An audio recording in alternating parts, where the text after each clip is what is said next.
Clar, això donaria per molt, perquè s'han tocat molts temes, no? Però a una cosa molt concretament sí que vull respondre, no? Perquè es diu, no, és que aquestes noves propostes, no està clar què proposen o com ho farien, o si es contradiuen. Bueno, perquè les propostes que hi ha hagut fins ara i qui ha gestionat fins ara ho ha fet estupendament. 6 milions d'aturats, 500.000 desnonaments, rescat de la banca sense cap contrapartida social. Per exemple, jo soc molt partidària de no caure en maximalismes. Crec que hem de ser molt ambiciosos perquè hem de canviar les coses radicalment, perquè avui les coses funcionen molt malament i estan provocant el patiment de milions de persones i, per tant, funciona malament la política perquè no està al servei de qui hauria d'estar.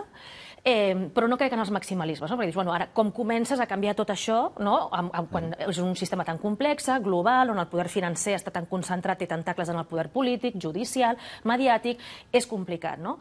Bueno, però comencem a fer-ho per alguna banda. Per exemple, es deia el tema de nacionalitzar o no nacionalitzar.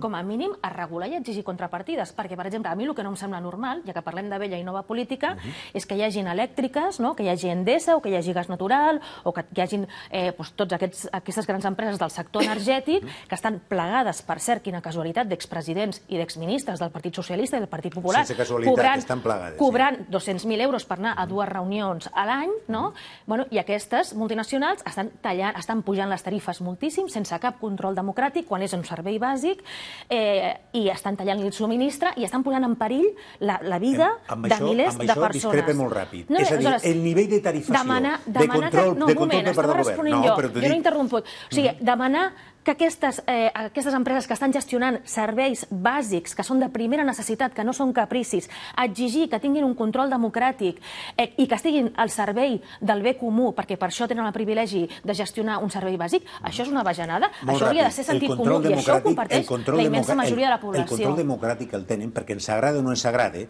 el govern, la representació parlamentària... Amb els exministres en el Consell d'Administració, això és el control democràtic. Sí, això és un mal ús de la democràcia, però el control, en què sigui mal utilitzat democràtic, el tenen. El govern de l'Estat, quan controla les tarifes, quan controla el BOE, quan controla el preu, quan se diu que de les 35 empreses de l'IBEX 35, 33 són tarifades i depenen del BOE, s'està dient que tot això ja ha estat intervingut, que està sent intervingut i que és el govern de l'Estat, que té un control democràtic, que és el Parlament, encara que se'n faça un mal ús, qui controla un sistema energètic elèctric és una catàstrofe. Una puntualització. No, però és que això és nova política.